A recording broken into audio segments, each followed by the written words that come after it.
আমাদের অনেকের কম্পিউটারে ফাইল এক্সটেনশনটি সাধারণত দেখা যায় না।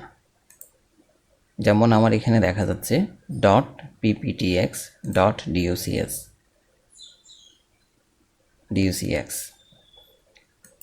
আমি যদি এটা তুলে দিই, খেয়াল করুন ফাইল নেম এক্সটেনশন, এখান থেকে বক্স টিক চিহ্নটা তুলে দিলাম, এই যে নামের শেষে এটা দেখা যাচ্ছে না।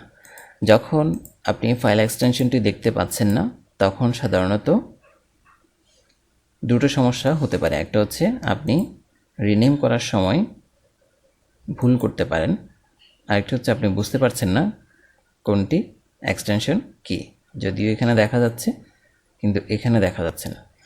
এটা সমাধানের জন্য আমাদের যেটা করতে হবে, একটা সমাধান তো এখানে আছে, ফাইল নেম এক্সটেনশন, এটাতে ক্লিক করব এইটা।